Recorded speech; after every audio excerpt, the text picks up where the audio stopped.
Standard questions asking about drug distribution, asking to see testimony of Cassie as well as David Phillips, one of the escorts in various parts of this case and parts that the government told the jurors to focus on. And now we have this note saying there's a partial verdict saying that they have an unpersuadable opinion between them when it comes to that first count of racketeering conspiracy, but they have a verdict as it applies to the other 4 counts. Just as a reminder, that is 2 counts of sex trafficking by force, fraud, or coercion, where Sean Combs faces 15 years to life for each one of those, and then transportation to engage in. There's an either or for those 2 charges where you could be talking about transporting either Jane or Cassie or any of the 25 plus male escorts that were allegedly brought across state lines. Each one of those counts carry up to 10 years in prison. Well, and Brian, as a criminal defense attorney, this is day 2 of deliberations and you get a verdict. We certainly expected one before the July 4th holiday, but I'm curious, if you were Diddy's defense team right now, how are you feeling? I'm a little happy.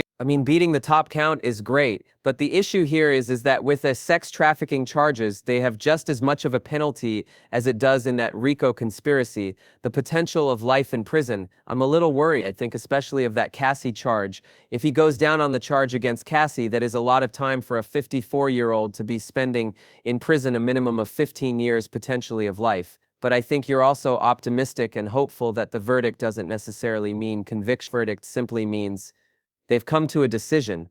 Well, the RICO conspiracy right now, they're trying to figure out, do we simply stop them and kind of cut our losses and just keep that as a mistrial or a hung jury so that count, or do we get what's called an Allen charge where the judge will instruct them to continue deliberating, or looking at the time, it's 4:27 to say, Judge, you know what, maybe let them sleep on it, maybe let them come back, maybe they'll change their mind about some of the verdicts in a positive way for either side, defense or the government. But at that point, you're really just rolling the dice and just hoping for the best in that case. Brian, in your expertise, would we actually hear what the partial verdict is before that RICO charges is essentially determined? Yeah. So there is a possibility that you would hear a polling of the jury where either the prosecutor or the government will ask to poll the jury to say, is this your true and final verdict, or some language along that sense? And they'll do it for all of the count. They'll do it to make sure that if Sean Combs is convicted of any of the charges, that all 12 of them agree to that. Or if he's found not guilty of a charge, that all 12 of them have that as well. And it's likely that they will also do that for that RICO conspiracy, and you'll hear something along the lines of 10-2 to convict, or 6-6, or whatever the number may be. But I think that one side or the other will likely poll the jury to see what the numbers are. And obviously this is something that is developing right now. We just got a new note from our chief investigative correspondent, Aaron Katersky, who's there inside that court. He said the judge will not take a partial verdict. He says that once the lawyers work out the language, the judge will call the jurors into the courtroom and instructs them to keep deliberating. Both sides asked the judge to do this. The judge agreed. No verdict is being read as of now. And again, this is going to continue to develop. So bear with us. But Brian, you kind of ran down the 5 counts that Danny faces right now. And so looking at the 6 weeks of testimony that we had here, the prosecution really trying to really kind of swing for the fences with this RICO count. Why do you feel like there's been a little bit of a holdup specifically on that particular charge? So there are 2 parts of the RICO conspiracy here that have to be considered. 1, do you believe this to be a criminal enterprise? And at first I thought that might have been a foregone conclusion. Imagine people in hip-hop would ever be able to get, and a lot of that happened because of Sean Combs and his influence. So, to you, dismiss the fact that he is a cultural icon and a beacon for this community and has done so much for this community isn't possible. But you now have to look at it, right next to kind of what we all have experienced in covering this summer with regard to this trial. All right, Kelly Arena and Bernard, much thanks to you all. We're going to take a quick break and much more coverage on the other side. I'd never seen that many skeletal remains of thousands. This killer, he's the drummer you've never heard of. There were mannequins almost like it was a club. I felt the presence of people, never before a face-to-face interview with the camera. Why now? Let me ask, am I the evil culprit? The accomplice? I'd like to know how the audience views me at the box. Although Murderer's Playground of a Serial Killer only on Hulu at any point. You can encounter evil. Young woman riding her bike and she gets abducted. Where is she? It made the hair on the back of my neck stand up. You get the phone call. She's been found. One of the worst pains you can ever have. I kind of had to stop my jaw from falling. What kind of person would do this to the same evil person? She was almost home. The 2020 true crime event Friday night at 9 Central on ABC. You me Thursday night, press your luck returns. We got this guy with big bucks next door, big wins, and that dream trip and big weddings. Hope you're not invited, press your luck. New episodes return July 10th, Buddy DC and stream on Hulu. We're back, baby. Yes, hey, and I'm so excited to be here. We actually watch you every night, you're in our bed every night. The food gets wild. Ramadi smells really good. We're ready to roll too. And famously funny names, something your major has in common with the basketball bounces. Celebrity Family Feud season premiere Thursday, July 10th on ABC. Alright, we have more breaking news coverage here on ABC News Live reports. A jury reaching a partial verdict in the sex trafficking and racketeering trial of Sean Diddy Combs. A note sent to the judge saying that the jury is unable to reach a verdict on the racketeering conspiracy count, adding that there are quote unpersuadable opinions, both the prosecution and defense attorneys agreeing with the judge. The judge's plans to instruct the jury to continue deliberations and the next steps are apparently being debated right now. We just actually got an update. The judge brought the jury back into the courtroom to tell them to continue deliberating. He also said they can decide if they want to do that this evening or return to resume tomorrow in the morning. And for more on this, I want to bring in ABC News legal contributor and trial attorney Brian Buckmeyer, who has been following this along with us. And Brian, you brought up something called an Allen charge, and I'm going to attempt to put my legal hat on here. But that is essentially a jury rendering a partial verdict here that the judge could potentially accept. Well, Alex, I gotta say you didn't pass the bar, but you know a little bit and you do know a lot.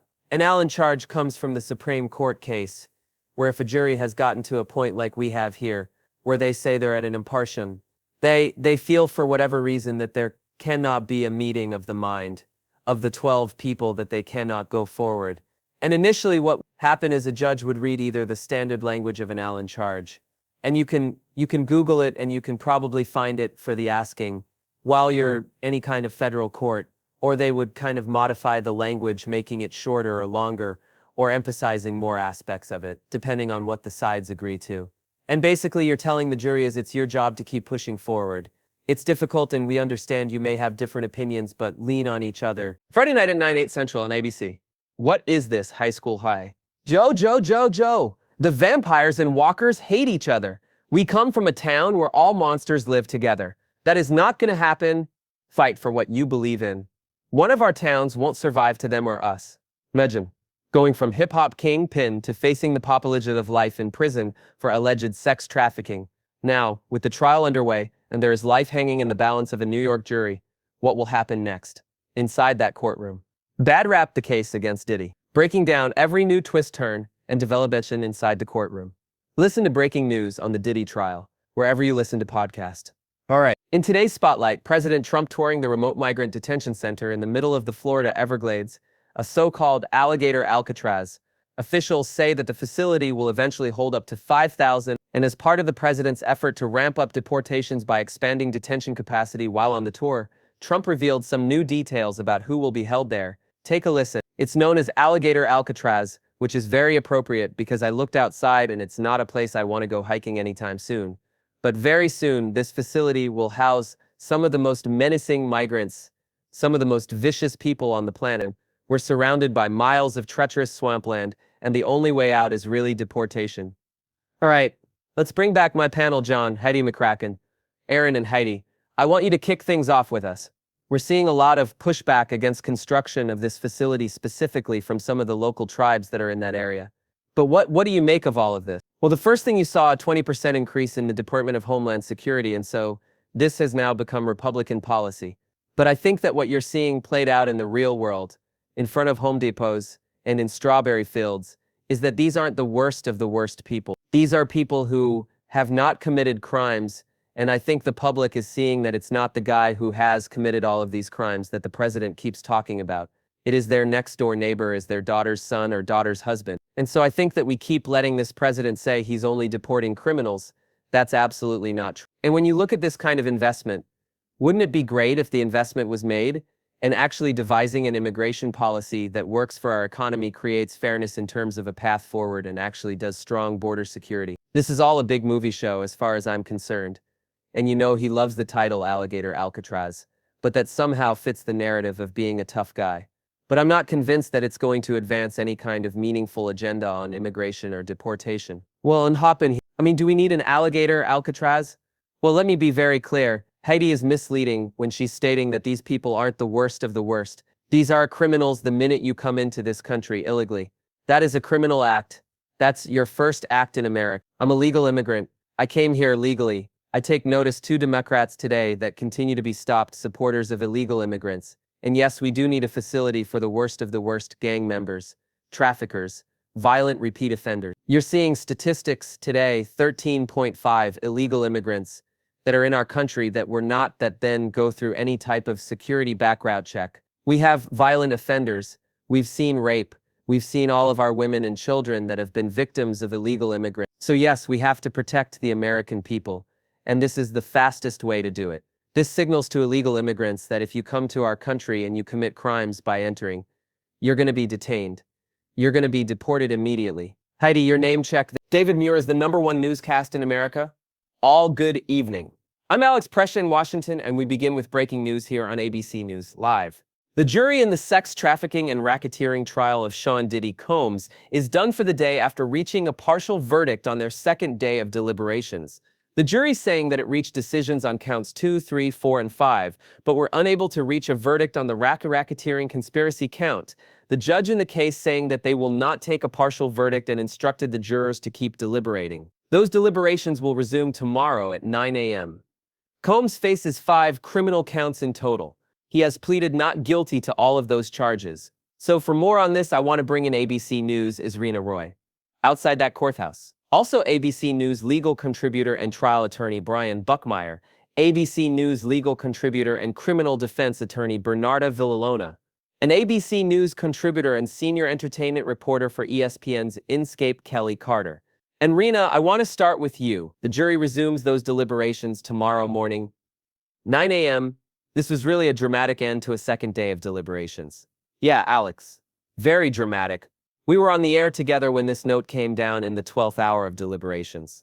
The jury saying that there were unpersuadable opinions in the jury room that they could not come to a decision to a verdict on count 1, this very serious charge of racketeering conspiracy. But the judge, as you pointed out, said he would not accept it and said that they can continue tonight or come back tomorrow. He gave them that decision too.